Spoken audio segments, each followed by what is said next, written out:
हाय दोस्तों, कैसे हैं आप सब। उम्मीद करता हूँ बहुत अच्छे होंगे। जैसा कि आपको पता है कि अब बीपीएससी एईडीओ का एग्जाम में बहुत टाइम नहीं है और बीएसएससी का एग्जाम भी बहुत नज़दीक है। तो इसी को ध्यान में रखते हुए मैंने आपको एक सीरीज शुरू किया था जहाँ पर मैं आपको जितने भी इम्पोर्टेंट टॉपिक हैं उन सभी के जो शॉर्ट ट्रिक्स या जो सूत्र हो सकते हैं उन सबको देने का प्रयास कर रहा था, ताकि इनको बहुत कम टाइम में आप शॉर्ट ट्रिक का यूज करके आसानी से क्वेश्चंस को कर पाएं। एक वीडियो देख चुका हूँ जहाँ मैंने एवरेज सॉरी एक वीडियो दिया जहाँ परसेंटेज और प्रॉफिट एंड लॉस डिस्काउंट और मैंने वहाँ पे जो इंटरेस्ट था, ब्याज था, इन सब टॉपिक डिस्कस किया था। उस वीडियो में काफ़ी अच्छा रहा। अगर आपने नहीं देखा तो उसको आप देख सकते हैं। ठीक है, ये वीडियो है हमारा जिसमें मैं एवरेज के टॉपिक जो है उनको डिस्कस करूंगा। अगर आप ये निश्चित तौर पर अगर आप इसको देखते हैं तो आपको बहुत बेनिफिट होगा। तो आइए शुरू करते हैं। यहाँ से देखिए कुछ कुछ टॉपिक हैं। अच्छा, आप औसत तो जानते हैं, एवरेज क्या होता है? सभी का योग बटे जितनी संख्या होती है उनका योग और अपॉन में संख्याएं, जितनी संख्या होती है, जो भी नंबर होते हैं उन सबको डिवाइड करते हैं तो हम आता है एवरेज या औसत। इसी को कई बार मीन भी कह देते हैं, माध्य भी कह देते हैं, तो एक ही बात है। अगर कभी ऐसा क्वेश्चन आपने कई बार देखा होगा, अगर आपने पीवाईक्यू करते होंगे या टेस्ट सीरीज वगैरह ज्वाइन की होगी तो आपने उसमें देखा होगा कई बार दिया रहता है कि बताइए 1 से 50 तक की प्रथम मतलब 1 से 50 तक की प्राकृतिक संख्याओं का औसत क्या होगा। तो प्राकृतिक संख्याओं का अगर औसत पूछता है तो कितनी कह रहे हैं, देखो 50 है तो इसमें से 50 में एक जोड़ दीजिए 51/2, तो काटेंगे तो आ जाएगा 25.5, इस तरीके से। ठीक है, 25.5। पर यही अगर पूछते कि 1 से 50 के बीच जितनी भी सम संख्या यानी कि इवन नंबर है, सम नंबर है, इवन संख्या है, तो उनका औसत कितना होगा। तो आप जानते हैं 150 के बीच में 25 इवन नंबर होंगे, तो इनका औसत होता है 25 में जोड़ दीजिए सीधा 26। ठीक है, अभी दूसरा बताऊं ट्रिक आपको। विषम संख्याएं देखो, अगर पूछे सीधी विषम तो विषम में कितने होंगे? 25 होंगे और उनका औसत 25 ही होगा, एवरेज। ठीक है, जितने नंबर उतने ही। अब इसका दूसरा तरीका देखिए क्या है। जैसे आपको पता है कि 1 से 50 तक, तो एक ऐसे दो ऐसे क्वांटिटी अगर बराबर गैप है तो शुरुआत की क्या होगी 1 और अंत में क्या होगा 50। इन दोनों को जोड़ दीजिए तो 1 और 50 दोनों को डिवाइड करेंगे तो ये 51/2। तो ऐसे भी कर सकते हैं, डायरेक्ट से भी। प्रथम नंबर जब भी गैपिंग बराबर हो, चाहे कितने कितने की भी हो, तो आंसर सही आएगा। जैसे ठीक है, तो यहाँ पे वही आएगा। अभी इसी प्रकार से अगर आपको सम कहा था तो प्रथम संख्या सम क्या होगी? 2 होगी, एक तो होगी नहीं, और अंतिम तो 50 ही है। ठीक है, तो 50 और अपॉन में 2 जोड़ेंगे कितना 52, और 52 को 2 से कितना आएगा 26। ठीक है, बट अगर ऑड नंबर कहता है, जैसे ऑड नंबर 1 होगा और अंतिम क्या होगा 49 होगा, दोनों को जोड़ेंगे तो 1 + 49 और अपॉन में 2 तो कितना आ जाएगा 25। तो इस तरीके से भी कर सकते हैं। जैसे मैं आपको एक नंबर देता हूं, मैंने कहा कि ये नंबर है कोई 2 8। ठीक है, गैपिंग बराबर है, जैसे 2 है फिर 6 जोड़ा तो 8 हो गया और 8 6 14 है। और इस तरीके से कोई नंबर सपोज दिया है, तीसरा नंबर दिया है, ठीक है 20 और फिर 26, और फिर तो बराबर गैपिंग है, तो मैं आपसे पूछूं कि इनका औसत क्या होगा। तो आप प्रथम नंबर और अंतिम जोड़ दीजिए 2 और 26, और दोनों को जोड़कर 2 से भाग देंगे तो ये कितना आ जाएगा 28, और 28 में 2 का भाग देंगे तो 14। तो ये बीच का नंबर वैसे भी आ गया इस तरीके से। तो ये होता है औसत। ठीक है, एक चीज और समझते हैं। कभी कहे कि जैसे कि कहे कि 25 सम संख्याओं का, या कहे कि 10 सम संख्याओं का, 10 या 11 कहते हैं, देते हैं 11 मानते हैं कि 11 सम संख्याओं का,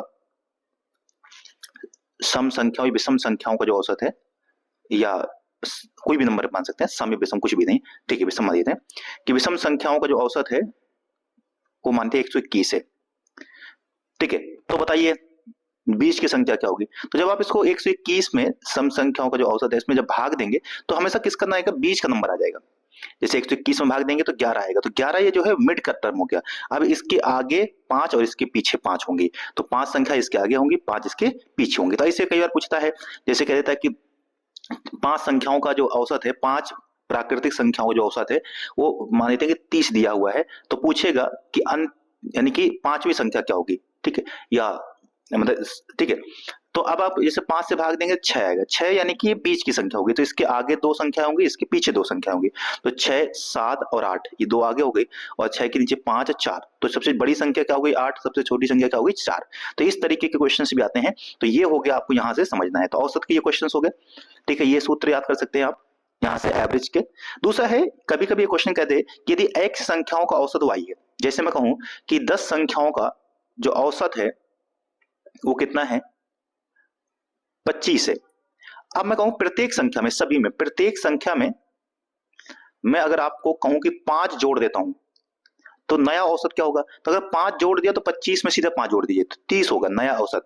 अगर मैं कहूं 5 सब्ट्रैक्ट कर देते तब औसत क्या होगा? 25 में 5 माइनस कर दीजिए तो 20 हो जाएगा। मैं कहूं 5 का गुणा कर दे प्रत्येक संख्या में तब औसत क्या होगा? तो 25 का इंटू 5 से गुणा कर दीजिए तो जो भी आएगा 125। और मैं कहूं भाग दे दिया है तो औसत क्या होगा? तो भाग दे दीजिए, जैसा कहे एवरेज में आप वैसा ही कर दीजिए, आपका सीधे आंसर आ जाएगा। तो ये क्वेश्चन भी आता है, यही यहाँ पे दिया हुआ है कि अगर प्रत्येक संख्या में सेम नंबर से गुणा भाग घटाओ कुछ भी किया जाए तो औसत हमेशा क्या रहता है? उसका वही हो जाएगा, औसत में गुणा हो जाएगा, या तो जोड़ जाएगा, या तो घटा देंगे, या तो गुणा कर सकते हैं और भाग भी दे सकते हैं। ठीक है, तो ये क्वेश्चन बहुत आते हैं, सीधे सीधे समझ गए होंगे आप कैसे क्या करना है। ठीक है, तीसरा देखिए कुछ होते हैं जैसे 3 नंबर दे रखे हैं ए बी सी और आपसे पूछे कि इसका समांतर माध्य यानी बीच का माध्य क्या होगा? तो 3 नंबर का समांतर माध्य होता है यानी बीच का जो टर्म होता है ये फर्स्ट और थर्ड को जोड़ देंगे और अपॉन में 2 कर देंगे तो आ जाएगा समांतर माध्य। तो समांतर यानी कि एम अर्थमेटिक मीन जो होता है वो होता है ए और सी का 2 से आधा। अगर गुणोत्तर माध्य इसको कहते हैं, ठीक है, जीएम कहते हैं ज्योमेट्रिकल मीन, तो बी बराबर है बीच का होता है अंडर रूट ए सी। ठीक है, और वहीं हरात्मक माध्य जो होता है जिसको हम एचपी कहते हैं, ठीक है, हार्मोनिक मीन कहते हैं, तो इसका पूछेगा कभी तो ये आ जाएगा आपका क्या? ये होता है 2ac अपॉन में ए प्लस सी। तो 2ac अपॉन में ए प्लस सी, यानी इसको अगर हम यहां से देखो कैसे कह सकते हैं कि अगर 2 जी का स्क्वायर जी एम का स्क्वायर और नीचे यानी कि अब देखो यहां से अगर हम एसी निकालिए क्या है 2am, तो 2am, तो अगर 2 से भाग देंगे क्या? देखो जी स्क्वायर अपॉन में ए बराबर एच, तो हरात्मक माध्य क्या हो गया? जी स्क्वायर अपॉन ए या जी स्क्वायर बराबर ए एच, ये भी होता है। तो ये संबंध भी आपस में याद रखिएगा। इसमें से सबसे बड़ा होता है वो हमेशा एम होता है अर्थमेटिक मीन, दूसरा होता है जीएम उससे छोटा, और फिर एचएम। ये तीनों आपस में बराबर भी हो सकते हैं या फिर इसका क्रम होता है, तो कभी कभी क्रम आ सकता है अरेंज करने को, तो याद रखिएगा। ठीक है, इसका देखिए अब एक सूत्र और भी है जहां से आप याद रख सकते हैं। ठीक है, अच्छा यहां से मैं बता देता हूं आपको क्या होता है, जी स्क्वायर बराबर ए इंटू एम, सो ए इंटू एच। ए माने अर्थमेटिक मीन और एच माने हार्मोनिक मीन यानी कि हरात्मक माध्य, तो जी स्क्वायर। तो ये कभी आ जाए यहाँ से क्वेश्चन की हरात्मक माध्य इतना है, ये तरीका। एक सूत्र आपने और पढ़ा होगा 10वीं में, ये होता है 3 मीडियन बराबर 2 mean plus mod. 3 median, median माने माध्यिका, माध्यिका या माध्यक, 3 माध्य का बराबर 2 माध्य और प्लस बहुलक। कभी कभी इससे क्वेश्चन भी आ सकता है कि 2 चीजें दे देगा, तीसरा आपसे पूछ सकता है, तो ये भी आपको निश्चित तौर पर याद होना चाहिए क्योंकि इसका यूज भी बहुत ज्यादा होता है। ठीक है, तो ये होगा पक्का क्वेश्चन आ सकता है, तो याद रखिएगा। ठीक है, इस टाइप के देखो सूत्र हैं, ये याद रहेंगे कि एग्जाम में काम आ सकते हैं। ठीक है, तो ये एक इंपॉर्टेंट है, याद रखिएगा।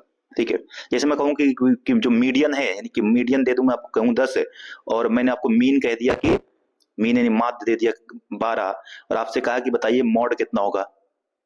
ठीक है, तो आपको क्या करना है, यहां रख देना है, तो 3 गुणे 10 बराबर 2 गुणे 12 और मॉड हमें पता करना है। तो ये आ जाएगा 30 में से 24 माइनस कर देंगे कितना आ जाएगा 6। तो इस तरीके क्वेश्चन आएगा तो करना है।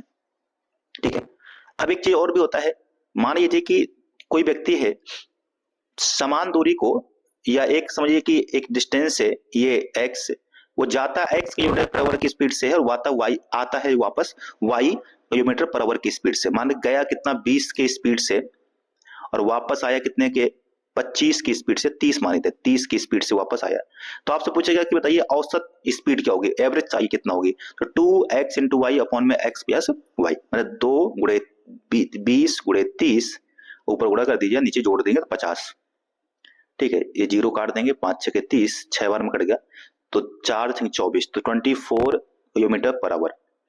पर यही 3 बार दिया हो कि 3 व्यक्ति हैं समान दूरी तय करते हैं, एक x स्पीड से, एक y स्पीड से, एक z स्पीड से, तो बताइए उनका औसत क्या होगा? तो ये सूत्र उसमें काम कर जाएगा। तो 2 बार कहेगा तो ये है और 1 बार कहेगा तो ये, जब ये सभी काम करेगा जब समान दूरी तय की जाए डिफरेंट स्पीड से। ठीक है, तो इस तरीके से ये हमने यहाँ पे डिस्कस कर दिया। ठीक है, तो ये दोनों सूत्र हैं जो इंपॉर्टेंट है, ये भी याद रखना है, ये जो हो गया, और एक ये तो मैंने इसे समझाने को रख दिया है। कई बार कहता है कि जैसे x पारियों के बाद औसत क्या होगा, सपोज कहे तो देखो कोई स्कोर कितना है अभी ये रखना है, माइनस करना है कितना इंक्रीमेंट हुआ है और उससे पहले कितने पारियां थी, y पारियों का स्कोर, स्कोर नहीं पारियां। तो देखो जैसे कहे कि 15 पारियों के बाद औसत कितना होगा। ठीक है, तो 15 पारी को ये तो अभी देखना टोटल स्कोर कितना हुआ है उसमें, और उसमें से माइनस करना कि स्कोर कितना बढ़ गया। कहते हैं कि 15वें पारी के बाद इतना स्कोर बढ़ गया है और इतना बढ़ के इतना हो गया, तो जितना स्कोर हो गया वो रखना है, माइनस जितना स्कोर बढ़ गया है और वाई पारी जितनी थी वो कर देंगे, तो यहां से इसका आंसर आएगा। ठीक है, दूसरा एक ये होता है कभी कभी नया व्यक्ति आता है, जैसे कह देता है, एक यहाँ क्वेश्चन समझते हैं, जैसे आपने सुना होगा कि 10 छात्रों की उम्र का जो औसत है वो कितना है, मानते हैं 20 वर्ष है। ठीक है, एक अध्यापक आता है, अध्यापक के आने से जो औसत है वो 2 वर्ष बढ़ जाता है। कितना बढ़ जाता है, 2 वर्ष बढ़ जाता है, तो बढ़ गया तो अब औसत कितना हो गया, तो अब नया औसत कितना हो गया 22। ठीक है, सिंपल बात है, ऐड करना है। तो पूछेगा कि अध्यापक की उम्र बताइए, अध्यापक की उम्र, अध्यापक की उम्र क्या होगी, तो देखो उसकी उम्र क्या होगी, अब नया औसत कितना हो गया 22, और औसत बढ़ा कितना है 2 वर्ष, और पुराने छात्र कितने थे 10, तो 10 दूनी 20, तो 22 ये और 20 ये, तो ये हो गया 44 ईयर। तो टीचर की उम्र कितनी होगी 44 ईयर। यही यहां पर दिया हुआ है कि नया औसत कितना हो चुका है, तो वो रख दीजिए, पुराने के सदस्य कितने थे और कितना वृद्धि हो गया, तो इसका गुणा कर देंगे सीधा आ जाएगा। ठीक है, तो यही कर दिया यहाँ पर। ठीक है, कि और नया औसत इतना हो गया और पुराने सदस्य कितने थे, ये थे। ठीक है, ये ऐसा क्वेश्चन आ सकता है कि अध्यापक के आने से, ठीक है, जैसे यहाँ पे ये न दिया हो कि हमारे वो मतलब औसत कितना है, या उस तरीके से क्वेश्चन भी, तो ये एक सूत्र है, इसमें से जो भी पूछेगा कोई 2 चीज दे करके और बाकी पूछ सकता है। ठीक है, कि नए व्यक्ति की आयु इतना है, औसत इतना बढ़ जाता है, तो बताइए सदस्यों की संख्या कितनी थी। ठीक है, जैसे यही मैं पूछ दूं कि बताओ कि, ठीक है, ये क्वेश्चन होता है सपोज कि एक उम्र टीचर आता है जिसकी उम्र कितनी है 44 ईयर है, उसके आने से औसत जो है 2 वर्ष बढ़ जाता है, तो बताइए कि छात्रों की संख्या कितनी थी, मतलब ठीक है, और औसत पता है हमें कि 22 हो गया है, तो औसत बढ़ के कितना 20 से 22 हो गया, और टीचर की उम्र कितनी है 44 है, तो 44 इधर हो गया, औसत कितना हो गया नया 22, और प्लस 2 बढ़ा है तो 2 गुणा यहाँ पे x स्टूडेंट ने बताया है, तो ये जाके माइनस होगा, तो 44 में से माइनस हो जाएगा ये, और फिर डिवाइड कर देंगे तो यहां से निकल सकता है। ठीक है, इस तरीके से करना होता है। ठीक है, तो ये हो गया हमारा, यहां से ये टॉपिक समझ में आएगा आपको। ठीक है, तो ये कुछ इंपॉर्टेंट क्वेश्चन है जो हमसे, एक क्वेश्चन और यहां से आता है कई बार, जैसे कह देगा कि 10 संख्याओं का औसत जो है, ठीक है, मान 20 है, गलती से ये देखा गया, गलती से एक संख्या, ठीक है, जो 23 थी, ठीक है, 23 को क्या कर दिया गया है 33 पढ़ा गया है, तो यानी 23 संख्या थी, उसको कितना पढ़ दिया गया है 33, तो वास्तविक औसत कितना होगा, वास्तविक औसत कितना होगा।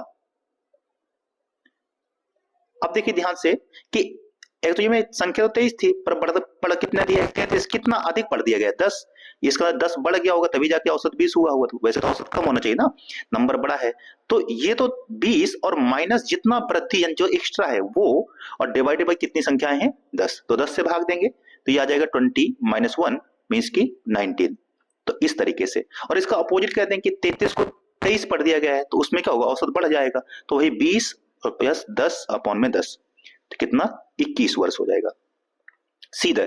ठीक है, तो इस तरीके से भी हो सकता है कई बार कि मिस यूज हो गया है, मिस्टेक से ये पड़ गया है, या इसको ये कर दिया गया है, तो ये क्वेश्चंस भी ऐसे कई बार आते हैं। तो ये हैं जो एवरेज के क्वेश्चन अक्सर पूछे जाते हैं शॉर्टकट से, बहुत कम टाइम में कर सकते हैं, अगर कॉन्सेप्ट आप समझ जाते हैं, इनको इस तरह के क्वेश्चन को घुमा फिरा के पूछता रहता है, और वहां से हम इनका यूज कर सकते हैं। ठीक है, तो ये हो गया हमारा एवरेज का वीडियो जो मैंने आपको बता दिया। ठीक है, और कुछ अगर आपको समझ में आता है तो आप कमेंट बता सकते हैं। नेक्स्ट वीडियो में मैं आगे टॉपिक डिस्कस करूंगा, किसी और टॉपिक के डिस्कस करूंगा। अगर आप यहाँ तक आ चुके हैं तो शेयर कर दीजिएगा और सब्सक्राइब जरूर कर दीजिएगा। सब्सक्राइब आप करते नहीं, थोड़ा सा आपके तो बस एक ही सब्सक्राइब है, इससे मुझे मोटिवेशन प्राप्त होगा। ठीक है दोस्तों, तो ये हो गए हमारे एवरेज के। आई होप कि आपका पेपर बहुत अच्छा रहे, आप इसमें अच्छा स्कोर करेंगे, और बस मेहनत करते रहिए। बाकी के जो वीडियो है मैंने मैथ और रीजनिंग करवाए हैं, आप उनको निश्चित तौर पर देखिए, आपको बहुत फायदा होगा। जय हिंद, धन्यवाद। कमेंट बताइए कि नेक्स्ट किस चीज को वीडियो चाहिए।